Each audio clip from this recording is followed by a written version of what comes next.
আসসালামু আলাইকুম ওরহমতুল্লাহি ওবারাকাতুহ। সুপ্রিয় দর্শক বিন্দুরা, সবাই কেমন আছেন? আশা করি আলহামদুলিল্লাহ সবাই ভালো আছেন। প্রিয় দর্শক বিন্দুরা, আমরা যেভাবে আমাদের এই চ্যানেলে দৈনন্দিন জীবনের পরামর্শ এবং বিভিন্ন স্বাস্থ্য উপকারিতা সম্পর্কে ভিডিও দিয়ে থাকি, ঠিক তেমনিভাবে আজকেও আমরা নতুন একটি ভিডিও নিয়ে আপনাদের মাধ্যমে উপস্থিত হয়েছি। প্রিয় দর্শক বিন্দুরা, আজকের এই ভিডিওতে আপনাকে আন্তরিক শুভেচ্ছা ও মোবারকবাদ জানাচ্ছি। আজকে আমরা আলোচনা করব লাউ খাওয়ার উপকারিতা সম্পর্কে। লাউ খেলে শরীরে কী কী উপকার হয় এবং লাউয়ে কী এমন উপকারিতা রয়েছে যে স্বয়ং আল্লাহর রসুল সাল্লাল্লাহু আলাইহি সাল্লাম নিজে লাউ খেতে পছন্দ করলেন। আজকে এই সব বিষয় নিয়ে আলোচনা করব, তাই দয়া করে ভিডিওটি না টেনে সম্পূর্ণ দেখতে থাকুন এবং আপনি যদি চ্যানেলে নতুন হয়ে থাকেন দয়া করে নিচের লাল বাটনে ক্লিক করে চ্যানেলটি সাবস্ক্রাইব করুন। প্রিয় দর্শক বিন্দুরা, লাউ যে রাসূল পাক সাল্লাল্লাহু আলাইহি সাল্লাম পছন্দ করতেন সেই সম্পর্কে বিভিন্ন অসংখ্য হাদিস পাওয়া যায়।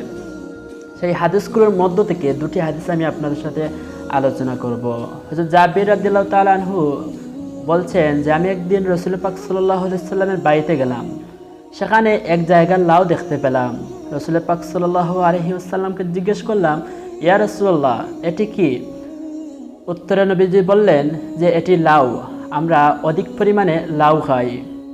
হযরত আনাস রাদিয়াল্লাহু তাআলা আনহু বলছেন যে একদিন একজন দর্জি রাসূল পাক সাল্লাল্লাহু আলাইহি সাল্লামকে দর্জির বাড়িতে দাওয়াত দিলেন।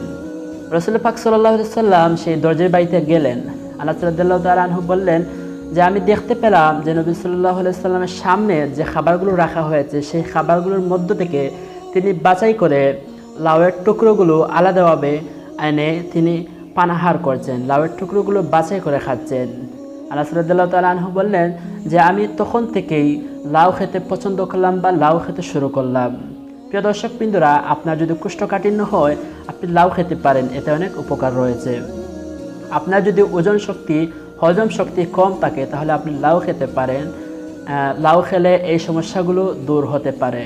আপনার যদি শরীর অতি তাড়াতাড়ি ঘামে যায় বা অস্থির লাগে, শরীর ঠান্ডা রাখতে চান, তাহলে লাউ খেতে পারেন।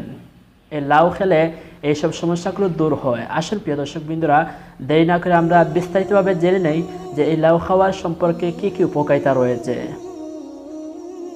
লাউয়ে প্রচুর পানি থাকে যা দেহের পানির পরিমাণ ঠিক রাখতে সাহায্য করে। ডায়রিয়া জনিত পানি শূন্যতা দূর করতে সাহায্য করে লাউ।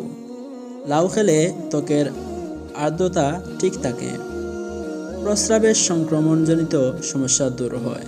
আপনার যদি প্রস্রাবের সমস্যা হয় তাহলে আপনি পানি কদু খেতে পারেন অথবা লাউ খেতে পারেন, যে যেটি নামেই চিনেন।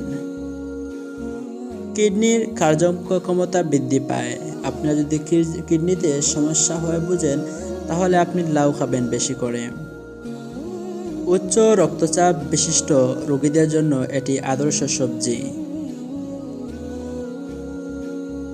কোষ্ঠকাঠিন্য, অর্শ, পেট ফাঁপা প্রতিরোধে সহায়ক। এই সবজি দেহের তাপমাত্রা নিয়ন্ত্রণ করে। ইনসোমানিয়া বা নিদ্রাহীনতা দূর করে। পরিপূর্ণ ঘুমের জন্য গুরুত্বপূর্ণ ভূমিকা পালন করে।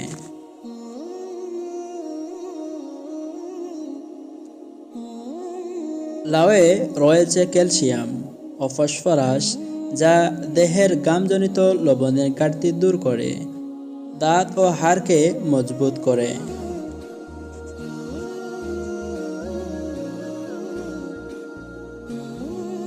ক্যালোরির পরিমাণ কম থাকায় ডায়াবেটিস রোগীদের জন্য লাউ যথেষ্ট উপকারী। ডায়েটিং খালেও লাউ ভালো ফল দেয়।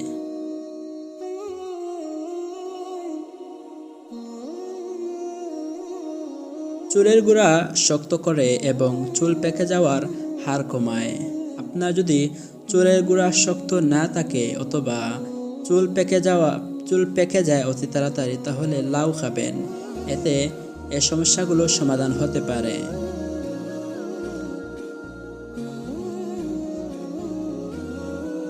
আপনি যদি ওজন কমানোর কথা ভেবে থাকেন তাহলে খাবার তালিকায় অবশ্যই লাউ রাখুন। এতে এই লাউ খেলে এই সমস্যাগুলো অবশ্যই দূর হতে পারে। যেহেতু লাউয়ের মূল উপাদান হলো পানি, তাই লাউ খেলে শরীর ঠান্ডা থাকে।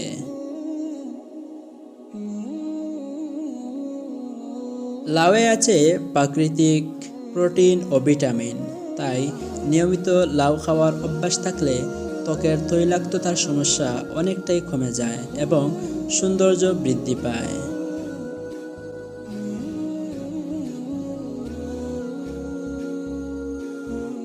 প্রিয় দর্শকবৃন্দরা, আজকে এই ছিল আলোচনাটি।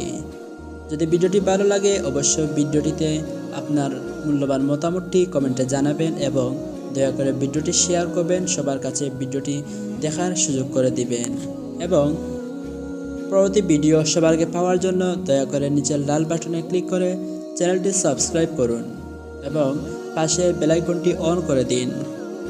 এই ভিডিওর আই বাটনে ক্লিক করে আরও নতুন নতুন ভিডিও দেখার আমন্ত্রণ জানিয়ে শেষ করছি। ভালো থাকুন। আসসালামু আলাইকুম ওয়া রাহমাতুল্লাহি ওয়া বারাকাতুহু।